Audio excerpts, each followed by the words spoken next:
감도 익어갑니다. 감도 익어갑니다. 추석이 가까워졌습니다. 어릴 적 친구들과 함께 이렇게 노래하며 손꼽아 기다리던 추석이 일주일 앞으로 다가왔는데요. 올여름은 그 어느 때보다 더 더웠고 긴 장마에 힘든 나날이었는데요. 이젠 아침 저녁으로 선선한 가을바람이 계절의 변화를 느끼게 합니다. 더도 말고 덜도 말고 늘 한가위만 같아라 라는 우리 덕담처럼 우리의 고유 명절인 추석엔 가장 중요한 가족의 모임의 시간으로 여기며 가족들이 함께 식사하고 서로 안부를 묻고 조상들을 기리는 의미와 가족들이 조상에게 감사를 표하는 풍성하고 뜻깊은 명절이 되길 바라봅니다. 이렇게 추석 인사와 함께 문을 열었는데요. 여러분은 어떤 곳에서 좋은 인연과 행복한 나날을 만끽하고 있나요? 반갑습니다. 진해마을 라디오 진해로드 정영섭입니다. 본 방송은 창원시 진해에서 진행되는 진해마을 라디오고요. 우리들의 진실한 삶의 이야기와 재미있는 깜짝 이벤트로 진행되는 시간입니다. 기대하셔도 좋습니다.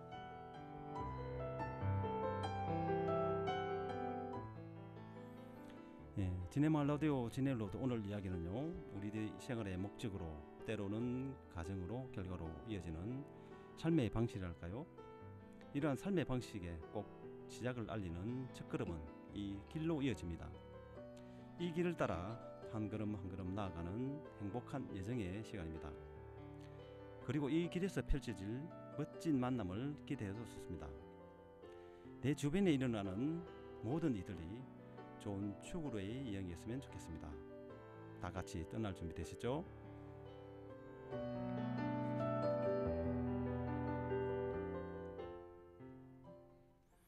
네, 오늘은 우리 지역에서 40년은 교직 생활과 30년간 문학 활동으로 후학 양성가 진해 지역 문화 활동에 여념이 없는 한 분을 모셨는데요. 잠시 후 창원시 진해구 시조 시인 서일옥님을 모시고 여러 가지 궁금한 점과 소식을 전해드리겠습니다. 네, 그 지역에서 보살핌으로 태어나고 자라고 성장하여 그 구성원으로 활동을 하면서 또다시 새로운 삶으로 이어지는 그 과정에서 지역의 후학 양성과 왕성한 문학 활동에 여념이 없는 창원시 진해구의 시조 시인 한 분이 지금 진해마을 라디오 스튜디오에 오셨는데요. 인사를 나눠보겠습니다. 예, 반갑습니다. 네, 반갑습니다. 네, 이렇게 바쁘신 일정으로 방문해 주심 정말 감사하게 생각합니다. 네, 함께 하게 되어서 저도 너무 기쁩니다. 네. 이렇게 저희 진해마을 라디오를 방문하셨는데요. 본인 소개 간단하게 부탁드리겠습니다. 네, 저는 1990년 경남신문 신춘문예 시조 당선으로 등단을 했고요. 그리고 시조를 지금까지 쓰고 있는 시조 시인입니다. 네. 여기 이렇게 진해마을 라디오 방문하신 분 재차 감사드립니다. 그리고 지금은 팬데믹 코로나19도 이제 끝나고 아마 외부 일정과 행사도 많으실 텐데요. 요즘 그 선생님 근황은 어떠십니까? 네, 저가 얼마 전까지 경남문학관 관장 역할을 4년 동안 했었습니다. 네. 그래서 그 역할이 이제 끝나고 다른 여러 가지 뭐 행사 진행이라든지 문학 강연이라든지 그런 활동을 하면서 내년에 제가 다시 시조집 한 권과 그리고 동시조집 한 권을 묶어낼 생각으로 그걸 지금 준비 중에 있습니다. 요즘 많이 바쁘시죠, 그죠? 네. 이렇게 많은 활동을 위해서 시간과 나름 노력이 많이 필요할 걸 쉽지 않으리라고 생각됩니다. 요즘 날씨도 그러지 않은데 건강 관리는 잘 하시고요. 네, 잘 하고 있습니다. 예. 저도 정기적인 문화 활동을 조금 진행 중인데요. 직장 생활을 하다 보면 아마 조금은 집중도 떨어지고 그런 나날이 많습니다. 더 관심과 정성을 활동해야 되겠다는 다짐도 해보는데요. 우리 선생님의 어떤 특별한 취미나 활동에 대해서 좀 말씀드릴 뭐 부탁드리겠습니다. 네, 제가 문학에 관한 뭐 작품을 쓰거나 음. 그런 문학 행사도 말할 것 네, 없지만 네. 제가 그 외에 취미적으로 하는 것은 합창단 합창단 활동입니다. 하시네요. 네, 제가 마산여고 동문 비비추 합창단이라고 그 합창단을 장단을 했습니다. 그래서 네. 6년 동안 제가 단장 일을 해오면서 네. 지난해에 장단 연주회를 했고요. 작년에 하셨네요, 그죠? 네네. 그리고 또 한 군데 또 하고 있습니다. 그렇습니까? 네, 진해문화원 소속 예. 버소리 합창단이 있습니다. 네. 버소리 합창단은 제가 2015년부터 입단을 해서 현재까지 활동을 하고 있는데 네. 부단장 역할을 아유, 하고 있습니다. 그렇습니까? 그리고 뭐 건강 관리라면은 취미가 제가 이제 산행을 굉장히 좋아하는데 그게 점점 나이가 들다 보니까 네. 높은 산을 오르는 것보다는 네. 둘레길 걷기. 둘레길. 네. 그걸 요즘 하고 있습니다. 둘레길. 네. 저도 뭐 산행을 뭐 한 달에 한 번 가는 것도 몸이 그 산악계 있어 가지고 가는데 초창기 한 5년 전만 해도 아까 방금 말씀하신 그 산이 높은 산 위주로 갔었는데 최근에는 아마 이 수요층이 조금 나이 드신 분만 좀 구성되어 있기 때문에 네. 방금 말씀하신 둘레길 네. 그쪽으로 많이 가고 있는 그런 상황인데요. 네. 그리고 방금 말씀하신데 그 합창단을 네. 그 단장이라든지 분단장까지 하시고 쭉 하시는데 비비추 합창단 저도 지금 활동하고 있는 합창단이 있거든요. 혹시 장훈씨 남성 합창단 혹시 아십니까? 네, 들어봤죠. 저희들이 지난해 장단 연주를 할 때 창원 남성 합창단 네네. 15명 중창단이 맞습니다. 찬조 출연을 하셨어요. 그래서 큰 호응을 받았습니다. 맞습니다. 네. 작년에 아마 찬조 출연 네. 갈 때 저는 그때 조금 다른 일정이 있어서 참석 못했는데 아마 그때 그 어떤 활동을 하셨네. 네, 그랬습니다. 그쪽에 계시면은 창원시 남청 합창단 그 지휘자님이신 이상엽 그렇죠. 지휘자님 아시겠네, 그죠? 잘 알고 있죠. 이상엽 지휘자님은 지금 경남 합창연합회 회장을 아마 하시는 걸로 알고 있고요. 네네.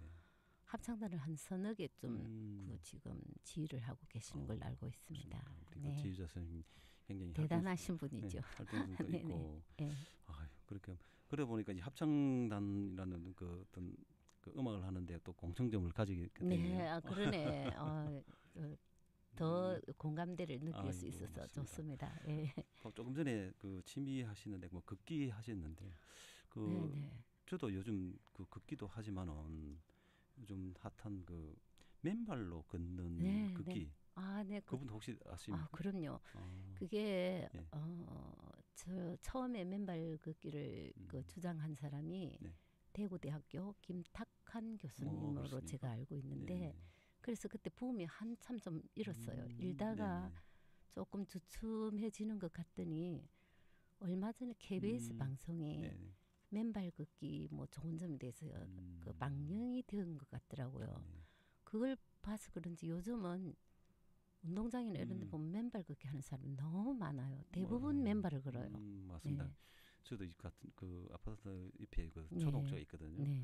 초등학교 저 우연히 봤는데 장문을 봤는데 그 맨발 걷고 있는 부분은 맨발인지 아닌지 몰랐어요. 그래가지고 저도 집사람과 같이 저번 주 토요일 날 한번 나갔었는데 역시나 그 맨발로 걷고 있더라고요. 저희들도 그래 맨발로 한번 몇 바퀴 돌고 집에 왔었는데 느낌이 확실히 다르더라고요.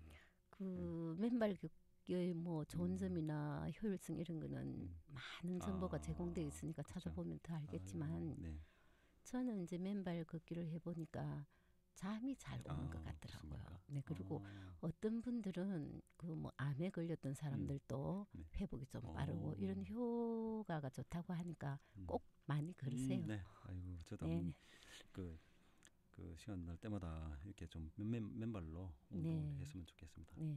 이렇게 그 선생님의 어떤 취미라든지 활동에 조금 그 이야기를 들어봤는데요. 우리 그 선생님이 그 교직 생활이라든지 어떤 문학 활동에 뭐 평생을 하셨다고 하셨는데 하시고 싶은 말씀이 있으면은 좀 말씀해 주십시오. 네, 저는 사실 이제 교직은 20살에 시작했습니다. 그래서 43년간 재직하면서 교사, 또 장학사, 그리고 또 장학관, 그리고 지역교육청 행정을 담당하는 교육장, 그렇게 해서 정년퇴직을 했고요.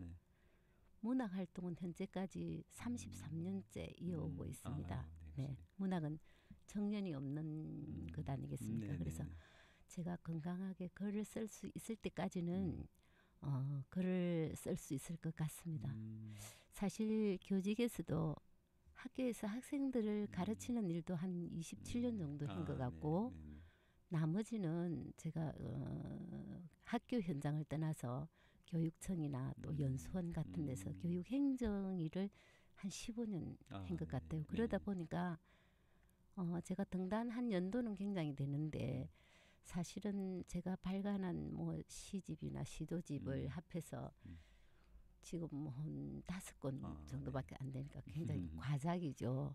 그러니까 정성적인 일을 많이 하다 보니까 이 시조를 짓는 이런 것에는 조금 제가 좀 소홀히 한 것 같다는 생각이 듭니다. 앞으로도 작품 활동을 위해서 많이 노력을 해야겠죠.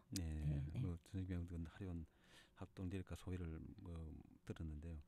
그 교직 시간이라든지 문학 활동 하시면서 어떤 감회라든지 어떤 회상할 수 있는 그런 그 여러 가지 게 있죠. 그 저는 교직 생활을 하면서 정말 아이들에게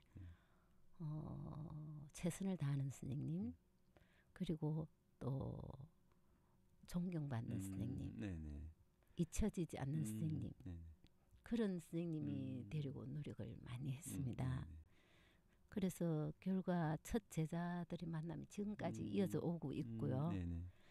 그리고 그 이제 제가 담임했던 그 학생들에게 제가 늘 역점적으로 가리키는 것은 정직한 마음, 그리고 최선을 다하는 생활 태도, 그런 것을 지도를 했고, 또 일기 쓰기를 굉장히 중시했어요. 그 일기 쓰기, 일기를 요즘은 이제 애들이 일기를 쓰지도 않거니와 자기가 쓴 일기장을 남에게 보여주지도 않습니다. 그렇지만 제가 교육 현장에 있을 때는 이 아이들이 다른 사람에게 할 수 없었던 이야기, 또 선생님에게 꼭 해야 될 이야기, 뭐 가정 사정 이런 걸 꼭 적어요. 그러면 제가 그걸 읽고, 아, 얘가 오늘 숙제를 안 해온 거는 어제 할아버지 집에 제사를 지내러 갔기 때문이구나. 그런 사정이라고. 그런 것도 제가 알게 되고, 아, 얘 집에 어제 부부 싸움이 있었구나. 그런 것도 알게 되고, 또 아이들 자기들끼리 친구끼리 누구하고 지금 싸움을 해서 말을 하지 않구나, 이런 거를 다 파악을 할 수 있어요. 그래서 제가 이제 그럴 때마다 이제 제가 편지를 쓰죠. 애들한테 편지를 쓰고 또 저하고 소통을 하고, 또 아주 일기를 쓰면서도 아주 잘된 표현은 또 친구들에게 읽어주기도 하고, 그러다 또 틀린 글자는 수정해주고, 이러다 보면 이 일기 쓰기가 전체적인 인성교육과 또 지적인 교육을 병행하게 되는 그런 강점이 있습니다. 그래서 저는 그걸 굉장히 많이 좀 했습니다. 그래서 학교가 그 어머니 같은 교실, 오고 싶은 학교, 이런 걸 위해서 노력했죠. 맞습니다. 방금 선생님 말씀하신 일기 쓰기 부분은 사실 그때하고 지금은 좀 상황이 좀 다른 그런 상황이 같습니다. 요즘은 뭐 그리고 이제 그 제가 교직 생활하면서 장학사 공채 시험이 있었어요. 뭐 지금 말하면은 뭐 삽고시 정도 되나요? 근데 장학사라 하면은 우리 왜 어릴 때 학교에 이리 공부하다가 보면, 야, 장학사 오는 날에다 청소해라 이런 말 하잖아요. 이 장학사가 되려면은 교감을 해야만 할 수 있는 건데, 그 당시 한 5년 정도 됐을 때 이제 나라에서 젊은 사람에게 기회를 준다 이래서 공채 시험이 있었어요. 그것도 이제 아무나 다 치는 게 아니고 어느 정도의 경력을 가진 선생님을 대상으로 했는데, 제가 생각할 때는 한 250대 1 정도 되지 않았나 이래 싶는데, 제가 그 공채 시험에 합격을 했습니다. 합격을 해가지고 1회 때는 2명, 2회 때는 3명을 뽑았어요. 3회 때는 7명을 뽑았는데 그때 그 경남 여성공채장학사 1호로 제가 네, 합격을 했어요. 네. 뭐 교직 생활도 그러고 네. 그 어떤 그 장학사 활동이라든지 그리고 근데 지금 교직 생활을 그 마치고 나서 어떤 생활상은 그 어떤 교직하고 연계되는 활동 좀 있었습니까? 네, 교직하고 연계되는 것은 이제 제가 퇴임하고 나서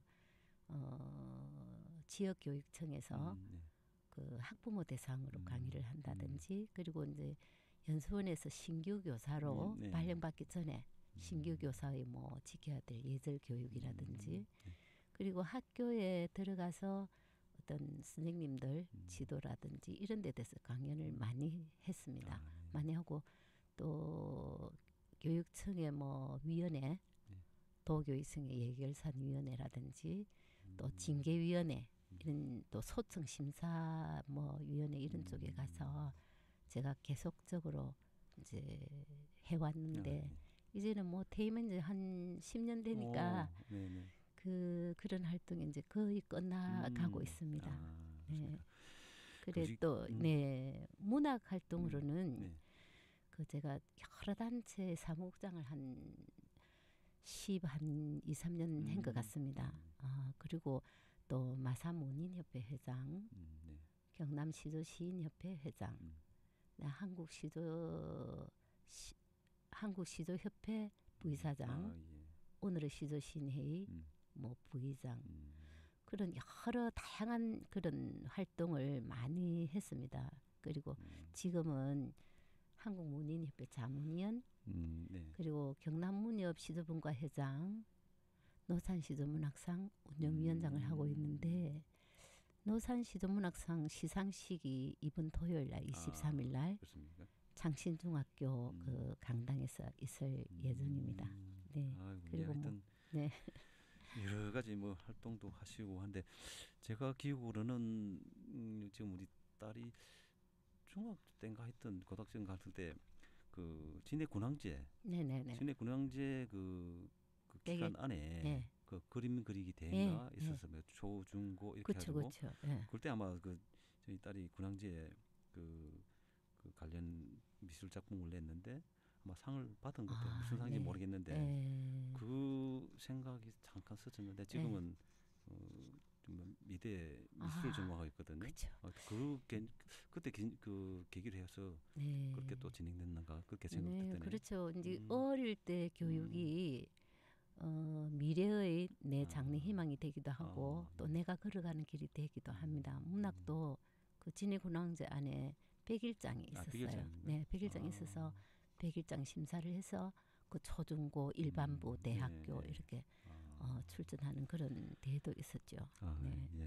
아마 그때 뭐 혹시 심사위원으로 가신 건 아니시고요? 제가 심사위원으로 좀 여러 번 그렇죠? 왔었습니다. 그렇죠. 하여튼 잘 보셨기 때문에 아마 그때 제가 그때 알았더라면 근데 미술은 제 분야가 아니고요. 그렇습니까? 저는 100일장. 100일장 심사. 이거 지금 그 왕성한 그 작품 활동 보고 또 활동상 대단하고 지금 견딘기시고요.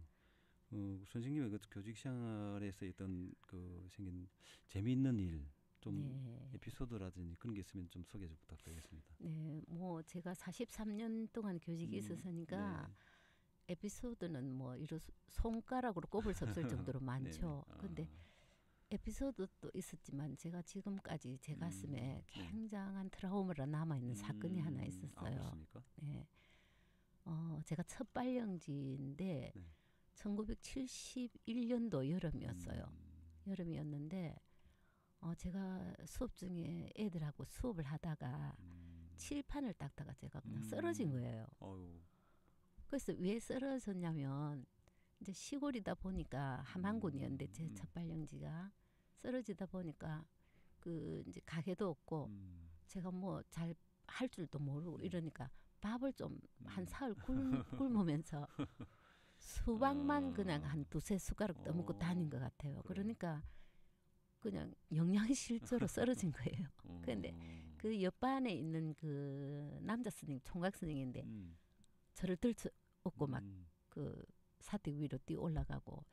그래서 제가 그 이제 교장 선생님이 집에 가서 링거라도 좀 맞고 온나 하고 보내서 집을 갔습니다. 갔는데 그러니까 그 다음날 제가 학교를 출근을 안 한 거죠. 그래 갔는데 그날 밤에 꿈을 꿨는데 이제 네. 그 제자들하고 목욕탕에 제가 앉아 있는 거예요. 네. 앉아 있는데 저쪽에서 어떤 학생이 그냥 꼬르륵 하면서 물속으로 탕 속으로 들어가서 보이지를 않는 걸 보고 제가 깜짝 놀라서 잠을 깼거든요. 네. 그래 다음날 학교로 와서 사택에 침을 딱 부르니까 옆반 여선생님이 아, 큰일 났다. 서선생 어젯밤에 어제 낮에 그 누구누가 죽었다. 저수지에 빠져서 이 이야기를 하더라고요. 그래서 제가 그 결근을 한 죄책감과 또 그 학생이 제가 3월 달부터 글을 몰라서 그 학생이 5학년이었는데 제가 손을 잡고 다니면서 글을 가르쳤거든요. 그런데 7월 달쯤 되니까 이제 글씨를 거의 조금 따듬따듬 읽을 그런 학생인데 그 학생이 또 몇 대 독자였어요. 근데 그 죽어 그런 거 너무 지금 트라우마가 남아 있고 또 이제 그 남 선생님이 이제 제가 천연대 총각생한테 업혔다고 절대 니는 이제 딴 데 시집 가면 안 된다고 막 선생님이 둘이를 엮어주려고 막 그런 것도 생각이 나고 또 제자 그 이 학생들하고 제하고 이제 제자가 10살 차이였어요. 제가 20살 때 그 애들이 10살이었거든 3학년. 그래갖고 그 이제 이 학생들하고 커피숍에 갔는데 그 이제 주문 받으러 온 사람이 요즘은 우리가 뭐 우리끼리 그렇게 써가지고 주잖아요. 그때는 주문 받으러 온 사람이 하나씩 물었거든요. 아가씨 뭐 아가씨 뭐 저보고도 아가씨 뭐 이래 하니까 그 제자들이 저보고 눈을 막 골기면서 선생님 말아있어. 그러니까 주문 받으러 온 아가씨가 너무 황당해가지고 같이 아가씨인 줄 알았다고 넘어간 적도 있고 또 한 번은 그 이제 한 40년 정도 되나 졸업한지 근데 이제 학생들이 많이 우리 반 했던 아이들이 반창회를 했는데 제가 초빙을 받아갔습니다. 갔는데 이제 쭉 앉아 있는데 남학생이 하나 막 헐레벌떡 늦게 오는 거예요. 그래서 내가 딱 쳐다보니까 그 애는 정말 코도 쫄쫄 흘리고 공부도 정말 안 하던 학생인데 와서 너무 반가워서 제가 이름을 부르면서 강호야 이리 오나 이래 하니까 딱 쳐다보더니 니 눈데 저보고 선생님도 못 알아보고 네. 그 내가 다시 이 옆으로 온나 이러니까 처음 보는데 니 누구? 그래서 아이들이 막 선생님 아이가 이러면서 박장대소했던 그런 일도 생각이 나고요. 또 한 번은 소풍을 갔는데 그 제 반 애가 그때 3학년 때였는데 다리를 다쳐서 제가 그 다른 선생님이 막 업어준다. 그때도 저도 좀 몸이 좀 약한 그런 편이었는데 그래도 내 제자는 내가 업어야 되겠다는 생각으로 걔를 둘째 업었어요. 업고 내려오다가 논 안으로 그냥 처박혀가지고 뭐 그런 일도 있고 가정 방문을 가는데 그 차편이 없으니까 우리 반은 덩치가 좀 큰 그 저 방앗간 하는 집 애가 있었어요. 걔 자전거 뒤에 그 사망짜리 뒤에 내가 타가지고 가다가 그 애가 선생님 널찌까해 말까해 이게 선생을 갖고 놀리는 거예요. 그래서 내가 그래 놀지 마라 이랬더만은 그냥 논두렁을 치랑 내랑 처박힌 그런 네. 그냥 선생님이 한 김에 어떤 추억을 만들기 위해서 모르겠어요. 그런 자작극일 수 있는데 그 참 첫발령지가 지금도 그 제자들하고 만나기는 하는데 제 가슴 속에서 정말 오랫동안 잊혀지지 않는 추억으로 항상 남아 있습니다. 아유, 그렇습니까? 네.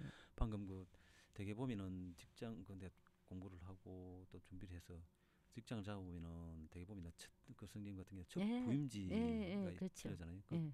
첫 부임지 어떤 생각도 났을 것 같은데. 네, 그게 첫 부임지였고 또 여기 맞습니까? 진해가 제가 장학사 첫 부임지입니다. 그렇습니까? 첫 발령지인데 진해교육청에 장학사로 발령이 났는데 그때 그 교장 선생님들께서 이제 여장학사가 별로 없으니까 그리고 저를 좀 많이 어리게 봤나 봐요. 그래갖고 뭐 서장학사 이래 불러야 되겠는데 이쁘나 부르는 교장 선생님도 있고.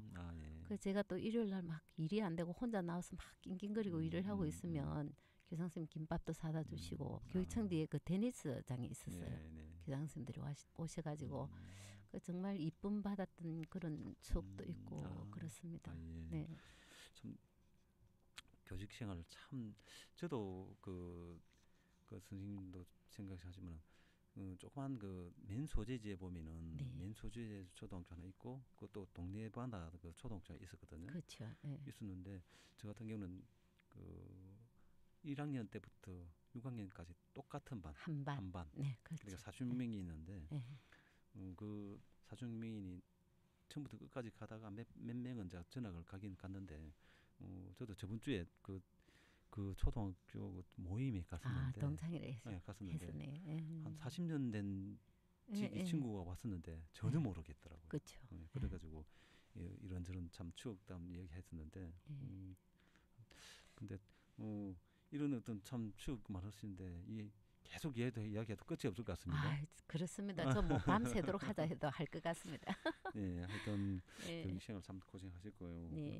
또 문학 활동을 또 물어볼 건데요. 사실 네. 선생님 어떤 이 시조시인이잖아요. 네. 시조시인에서 참 이 활동을 쭉 한 30년 네. 하셨는데 제일 행복했을 때가 언제인지 참 궁금합니다. 정말 행복했을 때가 신춘문예 당선이죠.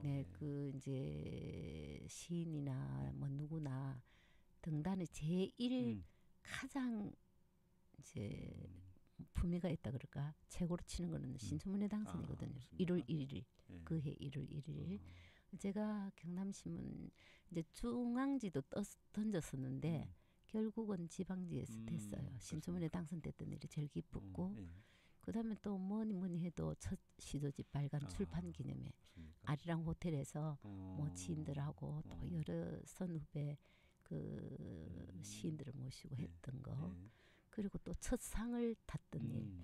첫 상을 탄 게 2004년이었는데 한국 시도시인협회상을 탔는데 뭐 시골에 있는 제가 그런 상을 타기가 쉽지 않은 일인데 상을 탔을 때 정말 기쁘고 그리고 정말 제가 잊혀지지 않는 제가 글을 썼기 때문에 가질 수 있는 그런 행복한 시간이 하나 있었습니다. 2017년 9월 9일이었는데요. 성산 아톨 소극장에서 가원 서일옥 창작시 가곡의 밤 행사였습니다. 혹시 가옥이 무슨 가곡 가원 가원은 제 호입니다. 아름다운 정원 서일옥이 창작한 시 가곡의 밤이었거든요. 근데 제가 제 시에 곡이 붙여진 곡이 좀 많이 있습니다. 많이 있는데 그 중에서 그날 발표된 것은 8곡이었어요. 8곡이었는데 경남 교원 필하모닉 오케스트라 그 연주에 맞춰서 마산비 합창단 그 가포에서 하고 그런 노래를 불렀거든요. 그리고 또 여기 진해 버소리 합창단이 2팀이 출연을 하고 그다음에 뭐 정태성 뭐 박소연 이런 전부 다 그 성악가들이 또 출연을 하고 또 진해에 있는 시노래패 김성원 선생님이 하시는 시노래패 그 시노래패도 와서 집으로 가는 길 그 비오는 날 우포는 이런 곡도 또 발표를 하셨고 그래가지고 그날 했던 소극장 성산아톨 소극장 한 450여 명이 꽉 찼겠는데 네, 꽉 찼었어요. 그래서 제가 언제 그렇게 할 수 있겠습니까? 그것도 뭐 정말 제 일생에서 제가 글을 썼기 때문에 가질 수 있는 가장 행복하고 보람 있는 그런 늦게나마 그 날이었어요. 소극장에서 그 감동은 진짜 느껴지겠는데. 네, 지금도 가끔씩 한 번씩 그 이제 녹화됐던 것을 한 번씩 보면서 힘을 얻곤 하지요. 저도 그 녹화된 그 유튜브를 한번 챙겼으면 좋겠습니다. 네. 예, 뭐 교직 시간이라든지 문학 활동, 들으니까 참 이 유관 역사 같은 느낌이 쭉 흐르는 것 같습니다. 네, 그렇습니다. 33년을 걸어왔으니까요. 그래서 제가 문학에 대해서 좀 문외한이다 보니까 시와 그 시조에 대한 어떤 구분이라든지 그에 대한 걸 조금 부탁드리겠습니까? 대부분의 사람이 네. 다 잘 모를 겁니다. 근데 이제 시조 이러면 우리가 네. 초등학교 배울 때 뭐 글자 수가 정해져 있다. 네. 초장에는 3434자, 네. 중장에도 3434, 마지막에는 종장에는 3543. 그렇죠. 예. 3543이다. 예. 이런 그 자수를 예. 말하는 이런 게 있었어요. 네. 그래서 그게 시조가 이제 고시조가 있었거든요.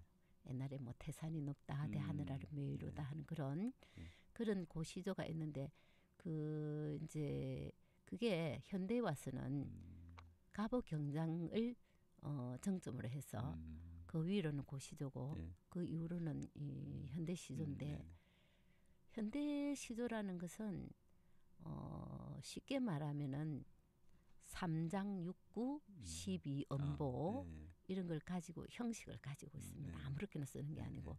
그리고 이 시조는 우리 민족 고유의 문학입니다.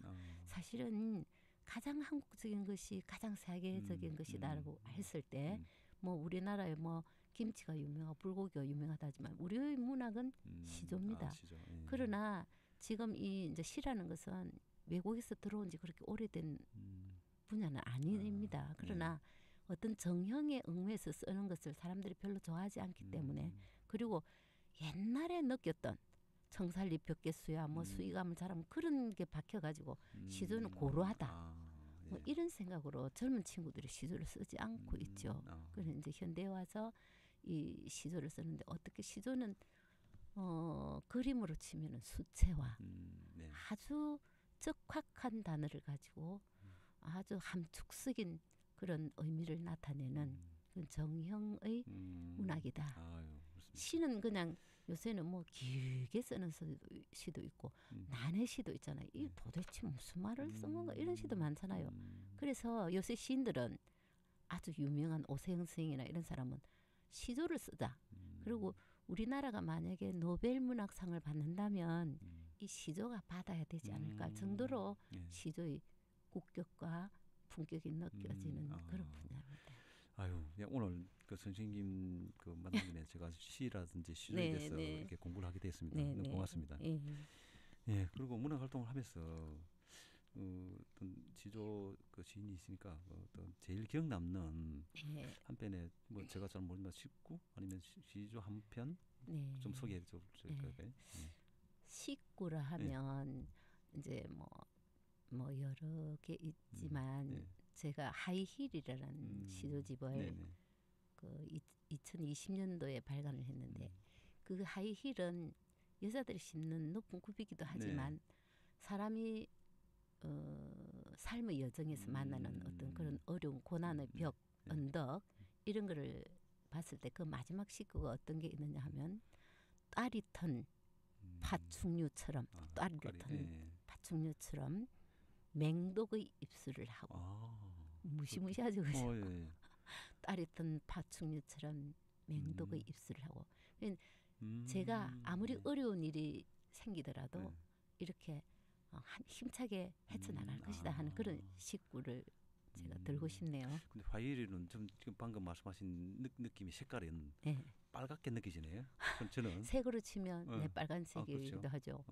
어느 겨울 바다든 출생의 운명처럼 이렇게 나오는 그렇습니까? 네, 제 작품입니다. 꼭 제가 한번 보겠습니다. 그리고 저를 뭐 대표하는 아까 대표하는 시조라면은 사람들이 기억하기로 병산 우체국을 들어요. 병산 우체국은 고성군 삼산면 병산리 어느 바닷가에 정말 예쁜 우체통이 하나 있는 우체국이 있었어요.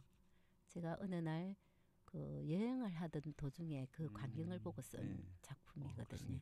그 서정성을 인정받아서 가람 시조 문학상을 받았죠. 그렇습니까? 그러면은 지금 뭐 선생님이 이런 자리 참 오시기도 어렵고 저희들 모시기도 어려운데 대표적인 그 대표 시조인 병산 우체국을 이 자리에서 한번 낭독해 주실 수 있는 기회가 되겠습니까? 네, 한번 해보죠. 그렇습니까? 병산 우체국 서희로 이름 곱고 담도 낮은 병산 우체국은 해변길 걸어서 탱자우를 지나서 꼭 전할 비밀 생기면 몰래 문 열고 싶은 곳. 어제는 비 내리고 바람 살픈 불더니 햇살 받은 우체통이 칸나처럼 피어 있다. 누구의 애틋한 사연이 저 속에서 있고 있을까? 네. 아유, 진짜 사실 그 이런 어떤 시 낭독이라든지 이런 걸 한번 저도 한번 그 잠깐 기회 있을 때마다 했는데 직접 그 시인의 그 낭독을 바로 앞에 들으니까 이 느낌이 네. 와닿습니다. 네. 근데 병상 우체국을 직접 그 선생님이 네. 현장에 가셔가지고 보고 그쵸. 느낌을 하셨는데 네. 제가 이 부분이 좀 와닿는 게 사실 그 담장이 있잖아요. 담장이 지금 낮다는 그런 개념으로도 있을 거예요. 네네. 또 울도 낮은, 네. 네. 담도 낮은. 그래 어떤 비밀스러운 그 어떤 마음을 전할 때 네. 사실 저도 이거 우체국 가면은 그 제가 보냈던 그 뜨뜻하게 보내는 거 하고 그다음에 비밀스러운 게 연애편이 같은 네, 같은 그렇죠. 거 예. 누가 보면 어떨까? 예. 내가 그 우체통에 넣었을 때 누가 예. 몰래 훔쳐가서 보면 어떨까? 그런 것도 있었거든요. 네, 그렇죠. 근데 네. 마지막 장의 마지막 글에 예. 저 속에서 잊고 있을까? 네. 그건 어떤 의미로 풀이돼야 될까요? 근데 사실 요즘은 뭐 손으로 편지를 쓰는 시대가 아니잖아요. 예. 요즘 뭐 바로 문자만 몇 개 두드리면 예. 의사가 전달되는 건데 우리들이 이제 자랄 때는 네. 이 편지를 많이 전했잖아요, 그죠? 예. 그 우체국이라는 게 우체통이라는 게 서로의 마음을 전하고 서로의 정을 나누는 그런 곳인데 정말 꼭 보내고 싶은 곳 내가 꼭 전할 비밀이 생기면 그 우체국 문을 열고 들어가서 하는데 그게 이제 그 잊고 있다는 것은 빠르지 않잖아. 그 편지가 네네. 빠르지 않으니까 또 이런 시골에 있는 데는 며칠 걸려야 또 가는 맞습니다. 거예요. 예. 그럴수록 내 마음의 그 깊은 그 깊이는 점점점 더 깊어가니까 그런 뜻으로 네 제가 쓴 거라고 익어간다는 보겠습니다. 느낌으로. 네, 네. 방금 요새 네 그렇죠. 방금 말씀하신 그 느린다는 생각을 예. 했는데 요즘도 제가 1년 전에 제가 그 어디 갔었냐 주남 저수지 쪽에 가면은 네. 그 전망대인가 그쪽에 네. 가면 느린 느린 우체국. 네 많습니다. 그래가지고 요즘 느린 우체통. 제가 그걸 한번 기록해가지고 했는데 네. 그 1년여 지나서 그쵸. 왔었어요. 예. 집에 왔어요. 예. 그것도- 본인한테 썼어요? 아니, 아내한테? 네, 집사람한테 썼는데. 아 감격했겠다. 그래가지고 받아 보면서 네. 이 느린 우체국 1년 만에 오는 네. 우체국이더라고요. 그래가지고 예. 그런 어떤 계기도 그렇죠. 있었는데. 예. 말로서 어. 전하지 못하는 네. 그리고 너무 빠르게 막 전하는 이런 말보다는 어. 은근과 끈기 예. 정말 내 마음의 깊이를 모두 전하는 그런 편지를 넣는 곳 음. 우체통이고 우체국이 아닐까 그런 생각이 들어요. 맞습니다. 그 시조 그 병산 우체국 네. 너무 감명 깊었습니다. 그런데 이제 예. 안타깝게도 그 네. 병산 우체국이 없어졌습니다. 현장에요. 예, 지금 이제 그 인구가 워낙 자꾸 줄어들다 네네. 보니까 그 병산리에 있던 우체국하고 네. 삼산리에 있던 우체국하고 합해갖고 통합됐구나. 삼산면 네. 삼산 우체국이 됐어요. 그래서 제가 너무 그게 안타깝고 그래 뭐 문우들은 그렇게 말합니다. 아이고 그게 저 뭐야 병산 우체국 있던 자리에 비를 뭐 시비를 하나 세우라. 돈들이가 세우면 되지 뭐 이래 이야기를 그것도 하나의 방법인데 하더라고요. 네, 그게 좀 안타까운 생각이 들죠. 그 광경이 지금 남아 있으면 얼마나 좋을까 이런 생각이 듭니다. 그렇습니까? 네. 이 좋은 말씀 고맙습니다. 이렇게 좋은 활동상가 그리고 또 학교 다닐 때 그 에피소드라든지 또 그렇게 지금 병산 우체국이라는 그 시조까지 낭송까지 듣다 보니까 이렇게 막 시간은 가는지 모르겠습니다만, 그러면 앞으로의 어떤 선생님의 어떤 계획이라든지 어떤 바람이라든지 그런 게 있으면 좀 부탁드릴까요? 예, 이제 가장 바라는 것은 누구나 사랑받고 누구나 좋아해주는 그런 작품 하나 남기는 거. 뭐 작가들에게는 그게 제일 중요한 거잖아요. 지금까지도 작품이 많은데 또 욕심이 예, 생기는 그래도 거예요? 그래도 서희록 이러면은 탁 하는 대표작 하나가 더 남겨졌으면 좋겠다 이런 욕심이고요. 그리고 뭐 건강한 몸과 마음으로 좋은 곳 다니면서 여행하고 그리고 이제 또 감사한 마음을 가지고 지금까지 제가 살아오면서 너무 감사할 일이 많으니까 감사한 마음을 가지고 살고 꼭 하나 하고 싶은 것은 제가 자전거를 타고 싶어요. 그렇습니까? 네. 자전거 타세요? 저는 자전거를 타죠. 네. 근데 이 부부간에 그 제일 이렇게 함께 할 수 있는 그런 운동이 저는 뭐 골프보다 자전거라고 생각합니다.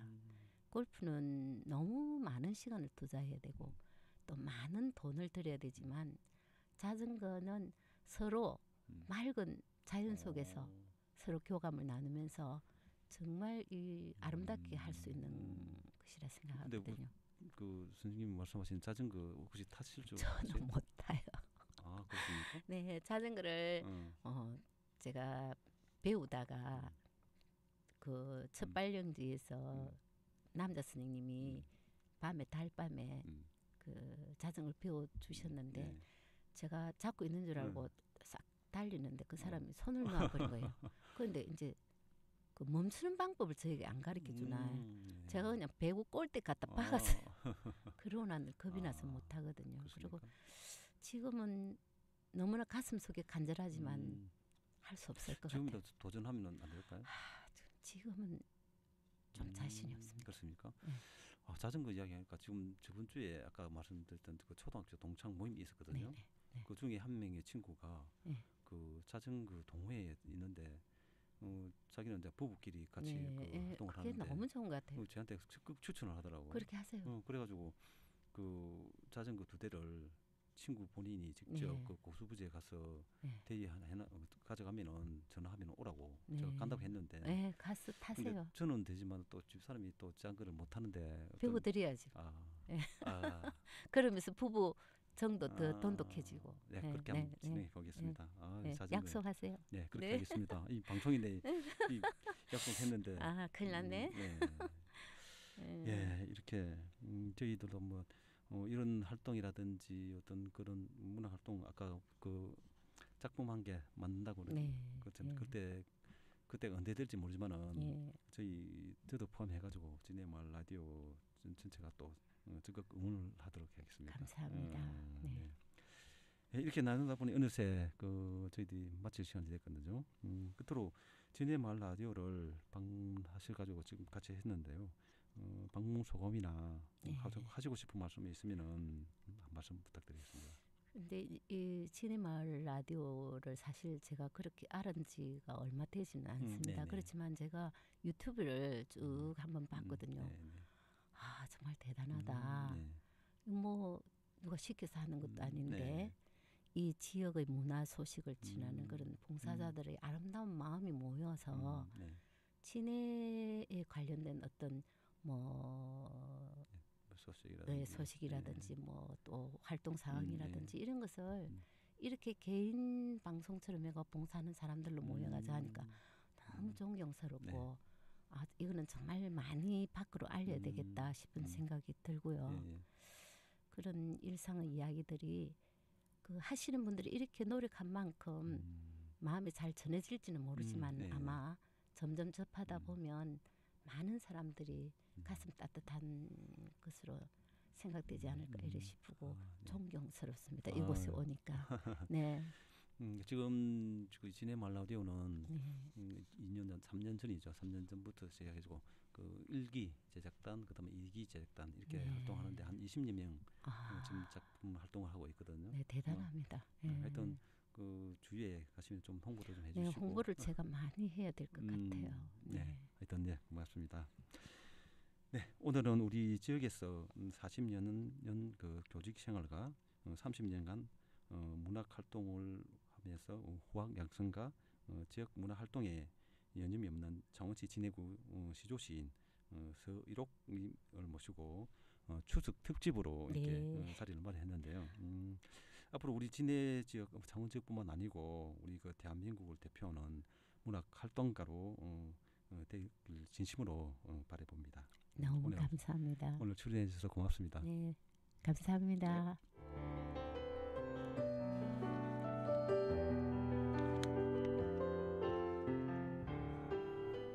네, 지금까지 진해마을 라디오 진해로드 진행자 정명섭이었습니다. 저는 다음 시간에 찾아뵙겠습니다. 청취자 여러분 추석 명절 행복하게 보내시고 성심도 잘 보내시기 바랍니다. 네. 네, 여러분 고맙습니다. 감사합니다. 네, 고맙습니다.